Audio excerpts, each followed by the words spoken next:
Nothing more frustrating than pain or discomfort in your lower back. Something we see frequently, especially when people first get started. So we want to give you some things that you can do.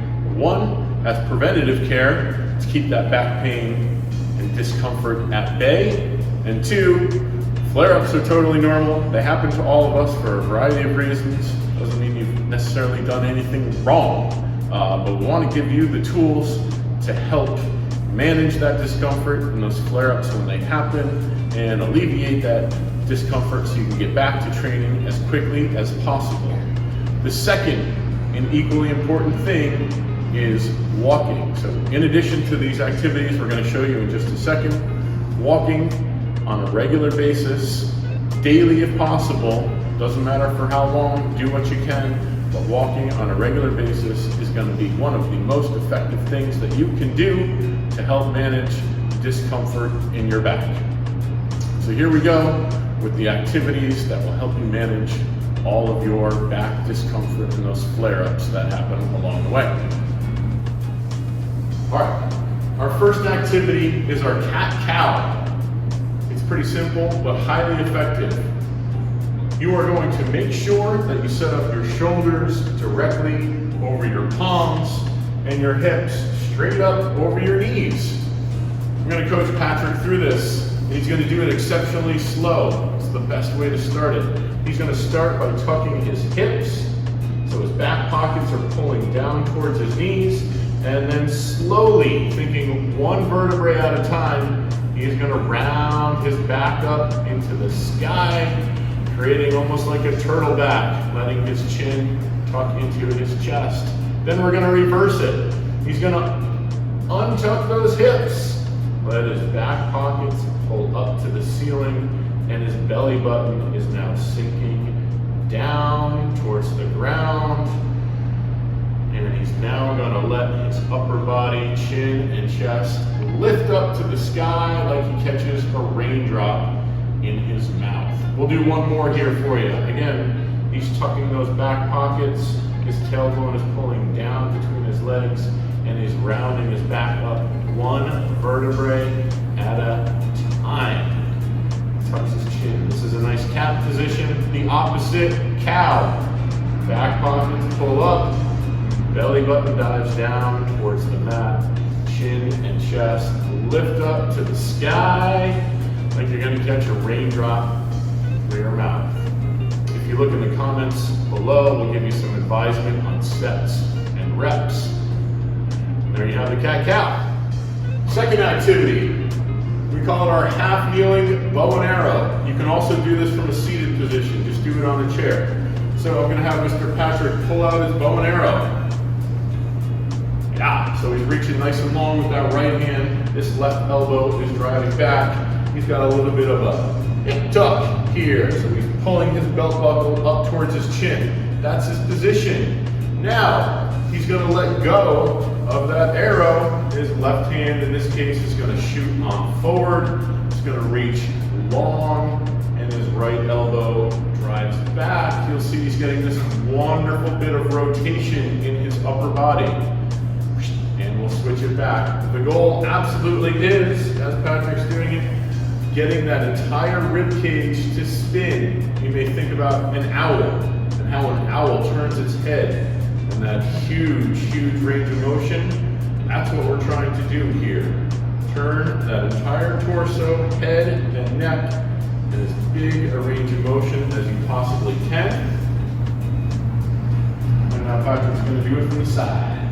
Same thing, you see this elbow reaching back, accentuates that rotation. And forth, just make sure you're breathing along the way. Doesn't really matter how you're breathing. No need to force it. Great. All right, our third activity is a child's pose breathing activity. So it's not going to look like a whole lot, there's not going to be a whole lot of movement. But I'm going to walk you through this and we'll talk to you about what we're focusing on. The slower you go here, the more you can smother yourself in attention, the more you're going to get out of it. So Mr. Patrick is going to keep his heels and butt as close together as he possibly can. He's going to walk his hands forward a little bit. He's going to feel a little baby stretch right underneath his armpits. And he's got his chin slightly tucked into his chest. He's going to take a slow, silent inhale through his nose. As he does that, he's going to try and fill up this rib cage and have it expand in all directions. And then he's going to exhale and get all that crappy used air out. This is what's important. As you're taking that slow, silent inhale through your nose, you're really trying to feel those ribs expand in all directions. And as you exhale, you can imagine like a set of big hands or bear paws squeezing all that air out of your body as you exhale. If you need a goal, I would suggest you aim for 6 to 8 seconds on the inhale and 6 to 8 seconds on the exhale. If you haven't done this before and done deep breaths in a while, it may feel particularly challenging to get 6 to 8 seconds on the inhale and the exhale. Totally cool. It's something to work towards. I would suggest to start with around 5 breaths. It's going to be challenging to go slow, but the greatest benefit is going to come from when you do go slow. Next, we're just going to get some tucks and untucks from lying on your back. Again, it's not going to look like much, but it's going to be super effective. Primarily, it's going to help you to dial in and get comfortable with moving through your hips instead of through your back. That's often what happens to folks. They use their back when they should be using their hips.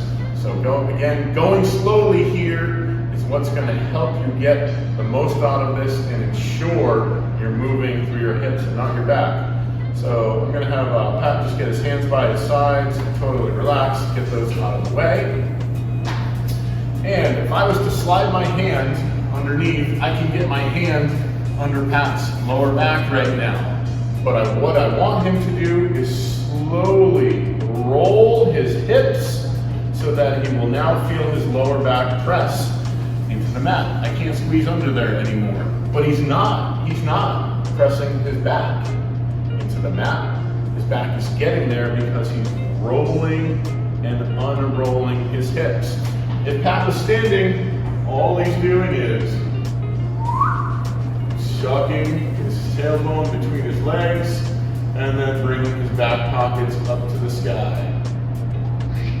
Tuck and untuck. So he's got his heel and his big toe gently pressing into the ground, and he's slowly rolling and unrolling just so that we're not lifting our butt here, but you will feel your tailbone come off the ground and you'll feel your lower back press into the ground. Our last activity, we're going to build off the previous one.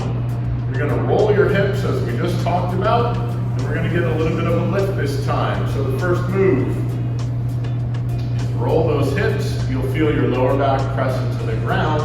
And what I want you to do, instead of thinking about lifting your hips, is to think about pressing your heels and your whole foot into the ground to slowly get your hips to rise up off the ground. Great, you'll come up, you'll hold for a second. It'll give you an opportunity to ensure those hips are tucked. Your tailbone is pulling between your legs. Great, you'll slowly lower yourself to the ground.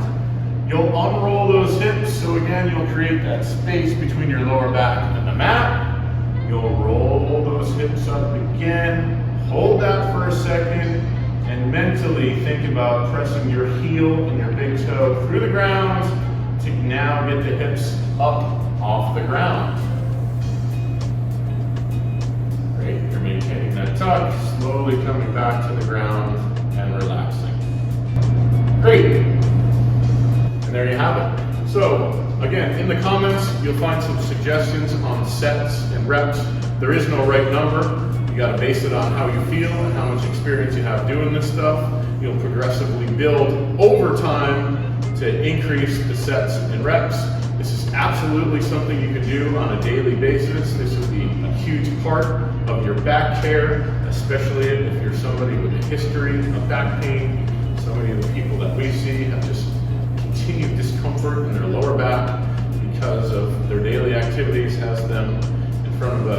computer or sitting at a desk, this is a great way to loosen up. If you can do it while you're sitting in the middle of the day, great. If it's easier and more effective and logistically just makes sense to start your day by doing a few minutes of this, that's also great. Thanks so much. Give it a shot.